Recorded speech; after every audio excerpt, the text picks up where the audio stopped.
Hello good morning and नमस्ते हजुरहरू सबैजनालाई। I hope तपाईँहरू सबैजना सन्चै हुनुहुन्छ होला। र म चाहिँ अहिले मर्निङमा ब्लग स्टार्ट गर्दैछु र तपाईँहरूलाई चाहिँ म आजको चाहिँ यहाँको वेदर के कस्तो छ म तपाईँहरूलाई देखाउन चाहन्छु है त, हेर्दै गर्नुहोला। र आजको वेदर चाहिँ यस्तो छ, देख्न सक्नुहुन्छ। हिजो बेलुका राति चाहिँ रातभरि पानी परेर हो, लाइटनिङ भएर यस्तो छ वेदर। हजुरहरूकोतिर पानी पऱ्यो कि परेन कमेन्ट गरिदिनु होला। सब यहाँनिर चाहिँ फरेस्ट छ, यो पाइन ट्रीहरू। यहाँनिर चाहिँ धेरै टाइपको बर्ड्सहरू एनिमल्सहरू पाउन सक्नुहुन्छ। म पनि गएको छुइनँ, तर धेरै प्रकारको बर्ड्सहरूको आवाजहरू आउँछ, सुन्नुहुँदै होला हो। र यहाँको फुलहरू देख्न सक्नुहुन्छ, यस्तो दामी दामी फुलहरू छ कि,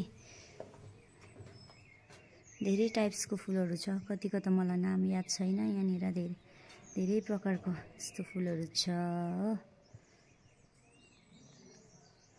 यो पिटुनिया, अन्त यो फुलहरूको नाम चाहिँ के हो मलाई थाहा छैन, कमेन्ट गरिदिनु होला।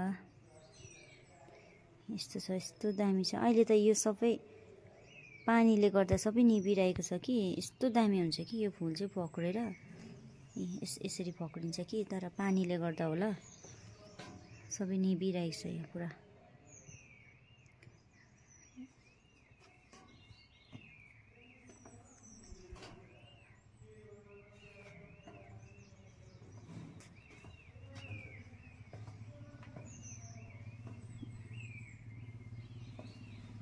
यो फुललाई चाहिँ के पो भन्छ भन्दै थियो, यस्तो दामी छ यो पनि।